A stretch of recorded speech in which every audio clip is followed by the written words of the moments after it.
بسم اللہ الرحمن الرحیم۔ ایسی عورت کی کوئی نماز قبول نہیں ہوتی۔ رسول اللہ صلی اللہ علیہ وآلہ وسلم نے یہ بات بیان کی تھی، جو عورت جوان ہو جائے جب تک سر پر دوپٹہ نہیں ہے اس کی نماز ادا نہیں ہوتی، اور آپ نے یہ فرمایا جو اپنی بالوں کو نہیں ڈھانپتی اس کی نماز نہیں ہوتی۔ رسول اللہ صلی اللہ علیہ وسلم نے یہ بھی فرمایا، اگر کوئی عورت مسجد میں جاتی ہے عطر اور خوشبو لگا کر، جب تک وہ غسل نہیں کر لیتی اس کی بھی نماز قبول نہیں ہوتی۔ اس لیے فرمایا، اے عورتوں کی جماعت، تم میں سے کوئی شخص مسجد میں جائے چاہے خوشبو لگا کر نہ جائے، جب تک یہ غسل نہیں کر لیتی یہ نماز یا عبادت قبول نہیں ہوتی۔ خاوند کی نافرمانی کرنے والی عورت۔ حدیث کے الفاظ ہیں، تین ایسی لوگ ان کی نماز قبول ہونا تو دور کی بات کانوں سے بھی اوپر نہیں جاتی۔ حدیث کے الفاظ، تین ایسے لوگ جن کی نماز قبول ہونا تو دور کی بات کانوں سے بھی اوپر نہیں جاتی۔ غلام مالک کی اجازت کے بغیر دوڑ گیا، اگر وہ جا کر تہجد بھی پڑھے گا لیکن اس کی کوئی بھی نماز یا عبادت قبول نہیں ہوتی۔ ایسی عورت جو اپنے خاوند کو ناراض کر کے رات گزارتی ہے اس کی بھی نماز قبول نہیں کی جاتی۔ اور ایسا انسان جو لوگوں کی نماز پڑھنا لیکن اس سے کی امانت پر خوش نہیں ہے، پس نہیں کرتے، شرط یہ ہے کہ کوئی شرعی سبب ہو، ویسے مزاج کی بات نہ ہو۔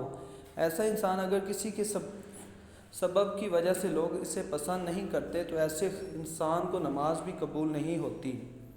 حضرت ابو ہریرہ سے روایت ہے کہ رسول اللہ صلی اللہ علیہ وسلم نے فرمایا، تین لوگوں کی نہ تو نماز قبول ہوتی ہے اور نہ ہی کوئی نیکی اوپر بڑھتی ہے۔ ایک بھاگے ہوئے غلام کی جب تک کہ اپنے مولی کے پاس آ جائے اور اس کے ہاتھ میں اپنا ہاتھ نہ دے دے۔ ایسی عورت جس سے اس کا شوہر ناراض ہو، اور مست شرابی جب تک شراب کا اثر ختم نہ ہو جائے۔ اس حدیث کے فائدے میں لکھتے ہیں کہ مرد عورت پر نگراں ہے اور عورت اس کے ماتحت ہے۔ خدا کے بعد عورت کے لیے شوہر ہی ہے۔ والدین کے حق پر شوہر کا حق غالب ہو گیا۔ اگر مذہب میں کسی کو سجدہ تعظیمی کی اجازت ہوتی تو عورت کو ہوتی اور شوہر کی سجدہ کرے۔ حدیث پاک صلی اللہ علیہ وسلم نے فرمایا، عورت کے لیے اس کا شوہر جنت یا جہنم ہے، کیونکہ اس کے حق کو ادا کرنے کے جنت پا سکتی ہے۔ جس کا اتنا بڑا حق ہو بھلا اسے ناراض کیسے کیا جا سکتا ہے؟ پھر خدا نے جسے رفیق حیات بنایا، زندگی بھر کا ساتھی اور معاون بنایا، دنیا میں اس کے بغیر گزارا نہیں، اسے کیسے ناراض رکھا جا سکتا ہے؟ اس لیے اگر شوہر ناراض ہو جائے تو اسے راضی کرنے کی کوشش کرنی چاہیے، چنانکہ اس کے بغیر دنیا اور آخرت میں نقصان ہے۔ حضرت عائشہ رضی اللہ تعالیٰ عنہ سے روایت ہے کہ نبی کریم صلی اللہ علیہ وآلہ وسلم نے فرمایا، بالغہ عورت کی نماز سر ڈھانپے بغیر قبول نہیں ہوتی۔ اس حدیث میں نماز کے دوران سر ڈھانپنے کا حکم ہے، چنانچہ اگر عورت دوران نماز سر نہ ڈھانپے تو اس کی نماز نہیں ہوتی۔ عورت کو نماز میں ہاتھ، پاؤں اور چہرے کے علاوہ باقی سارا بدن ڈھکنا ضروری ہے، سینہ بند ضروری نہیں۔ ایسے باریک کپڑوں میں جن سے بدن جھلکے نماز نہیں ہوتی۔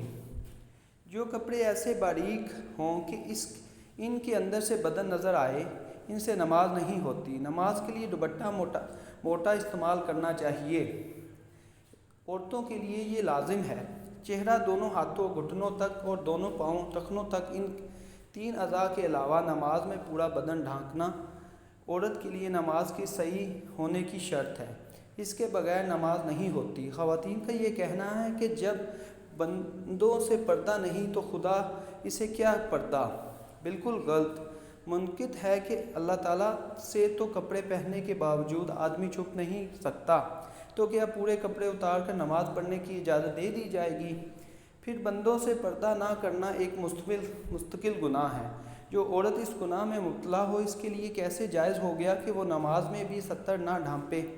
العرض، عورتوں کا یہ شبہ شیطان نے ان کی نمازیں غارت کرنے کے لیے ایجاد کیا ہے۔ نماز کے دوران سر کھل جائے، 3 بار سبحان اللہ کہنے کی مقدار تک کھلا رہے تو نماز ٹوٹ جائے گی، اور اگر سر کھلتے ہی فوراً ڈھک لیا تو نماز ہوگی۔ نفل نماز تو بیٹھ کر پڑھنے کی اجازت ہے، گو بیٹھ کر پڑھنے کا آدھا ثواب ملے گا، لیکن فرض نماز بیٹھ کر نہیں ہوتی، کیونکہ قیام نماز کا رکن ہے، مردوں کے لیے بھی اور عورتوں کے لیے بھی۔ اور اصول یہ ہے کہ نماز کا رکن فوت ہو جائے تو نماز نہیں ہوتی، لہٰذا جو عورتیں فرض نماز بغیر موذی بیماری کے بیٹھ کر پڑھتی ہیں ان کی نماز نہیں ہوتی۔ ہاں، جسم کا صحیح طریقے سے ڈھکنا ضروری شرط ہے۔